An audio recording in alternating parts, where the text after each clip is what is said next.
Hi అండి, welcome to my channel Shravani spicy kitchen. నేను మీ శ్రావణి. ఇవాళైతే నేను బ్రోకలీతో ఒక మంచి ఫ్రై రెసిపీ చూపించబోతున్నాను. బ్రోకలీ ట్రై చేయని వాళ్ళైతే తప్పకుండా ట్రై చేసి చూడండి. హెల్త్ కూడా చాలా మంచిది. ఒక బ్రోకలీ కాదు, వెజిటేబుల్స్ అన్నీ మిక్స్ చేసుకున్నా కూడా చాలా బాగుంటుంది. నేనైతే ఇక్కడ ఒక పొటాటో, కొద్దిగా క్యాబేజు, అలానే బ్రోకలీ కలిపి అయితే ఫ్రై చేస్తున్నాను. చాలా అంటే చాలా యమ్గా ఉంటుంది. వేడి వేడి అన్నంలోకి ఈ విధంగా రైస్ వడ్డించుకొని అందులోకైతే మనం చేసుకున్న బ్రోకలీ ఫ్రైని వేసుకొని, ఇక్కడ నేను చూపిస్తున్నాను కదా, వేడి వేడిగా రైస్లో కలుపుకొని తింటే ఉంటుందండి. ఉఫ్ ఉఫ్ అని ఊదుకుంటూ భలేగా ఉంటుందండి. ఈ ఫ్రై ఒట్టిదైనా తినేసేయచ్చు, స్పైసీ లేకుండా చాలా సింపుల్గా ఈజీగా చేసేసుకోవచ్చు. ఇలా మిక్స్ చేసుకోవడం వల్ల హెల్త్ కూడా చాలా మంచిది. అందులోనూ ఇందులో వేసిన వెజిటేబుల్స్ మోస్ట్లీ కొంతమంది అయితే తినరు. ఈ విధంగా చేసుకొని తిన్నారంటే టేస్ట్ ఉంటుంది. అలానే తినని వెజిటేబుల్స్ కూడా ఈ విధంగా ఇష్టంగా తినేసేయచ్చు. లేట్ చేయకుండా అయితే ప్రాసెస్లోకి అయితే వెళ్ళిపోదాం. ముందుగా అయితే ఇక్కడ నేను ఒక బ్రోకలీ తీసుకున్నాను. ఈ విధంగా కట్ చేసుకొని పెద్ద పెద్ద పీసెస్ కాకుండా మీడియం సైజులో కట్ చేసేసుకున్నాను. ఈ విధంగా ఇక్కడ చూడండి, కొద్దిగా క్యాబేజ్, అలానే ఒక పొటాటో తీసుకున్నాను. మనకు మోస్ట్లీ వీకెండ్ వచ్చేసరికి కొద్దిగా వెజిటబుల్స్ మిగిలి ఉంటాయి కదా, ఆ వెజిటబుల్స్ అన్నీ వేస్ట్ చేసుకున్నా కూడా బాగుంటుంది, సింపుల్గా అయిపోతుంది. లేట్ చేయకుండా ముందుగా అయితే కడాయి పెట్టుకొని ఆయిల్ వేసుకోవాలి. అందులోనే కొద్దిగా ఆవాలు, జీలకర్ర, అలానే కరివేపాకు, సన్నగా కట్ చేసుకున్న పచ్చిమిర్చిని అయితే వేసుకోవాలి.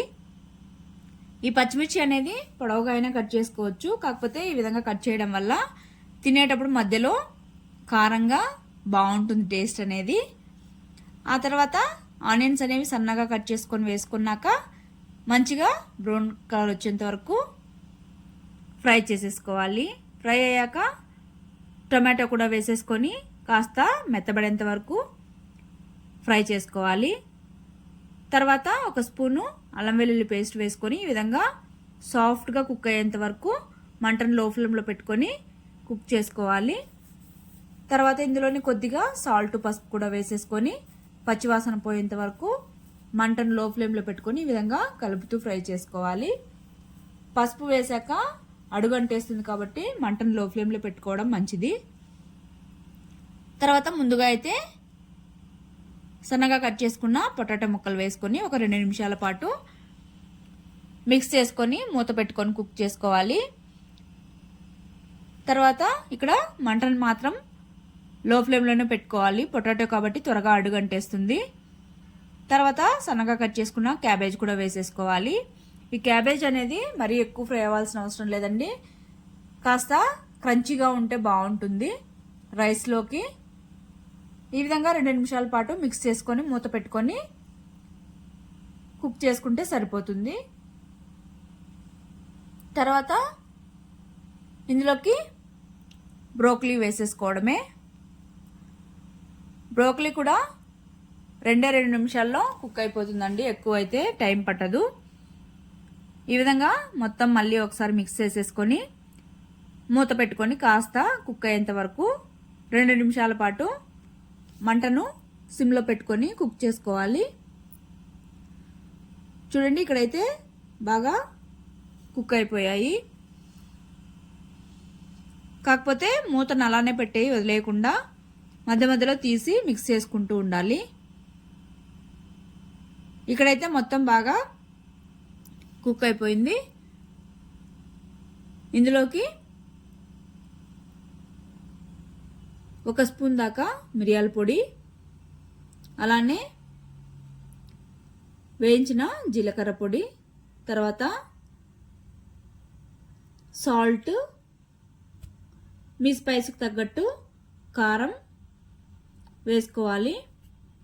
అలానే కొద్దిగా ధనియాల పొడి కూడా వేసేసుకొని మొత్తం ఒకసారి బాగా మిక్స్ చేసేసుకొని మూత పెట్టుకొని అయితే కుక్ చేసుకోవాలి. మసాలాలు మొత్తం స్మెల్ అనేది పోయేంత వరకు.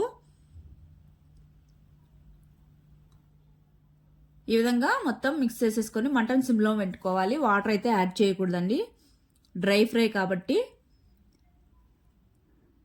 చివరిగా అయితే కొద్దిగా కొత్తిమీరను కూడా వేసేసుకొని మిక్స్ చేసేసుకొని సర్వ్ చేసేసుకోవడమే. వేడివేడిగా చపాతీలోకి కానీ లేదా వేడివేడి అన్నంలోకి కానీ చాలా బాగుంటుంది.